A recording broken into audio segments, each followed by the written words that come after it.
বিশ্বের সেরা ধনীদের ৭৫% হচ্ছে মালিক, মানে উদ্যোক্তা। আর ১৫% হচ্ছে বিনিয়োগকারী।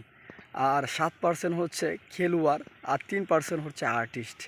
মানে বাংলাদেশের যে, মানে সরি, পৃথিবীর মধ্যে যারা সেরা ধনী তাদের মধ্যে ৭৫% উদ্যোক্তা বা মালিক, আর ১৫% হচ্ছে বিনিয়োগকারী, আর ৭% হচ্ছে খেলোয়াড়, আর ৩% হচ্ছে শিল্পী বা আর্টিস্ট যারা, তারা।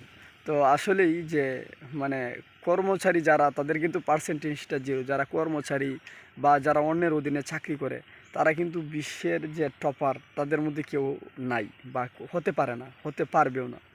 মানে সর্বমোট আমরা এটাই বুঝাতে চাইছি, যারা উদ্যোক্তা তারাই হচ্ছে বিশ্বের ধনীদের মধ্যে ৭৫%-পার্সেন্টেজের যে জায়গাটা, সেটা কিন্তু উদ্যোক্তারা দখল করে আছে।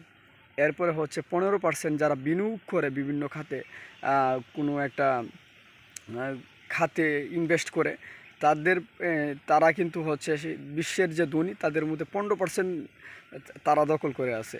আর বাকি ৭% হচ্ছে খেলোয়াড়। যারা খেলোয়াড় তারা কিন্তু বিশাল একটা অ্যামাউন্ট তারা ইনকাম করে। তো সেই জায়গাতে খেলোয়াড়রাও কিন্তু, মানে বিশ্বের ধনীদের মধ্যে 7% জায়গা দখল করে আছে খেলোয়াড়রা। এরপরে 3% হচ্ছে আর্টিস্ট বা শিল্পীদেরকে আমরা বলতে পারি যে ধনীদের মধ্যে আর্টিস্টরা বা শিল্পীরা 3% যারা ধনীদের তালিকায় আছেন।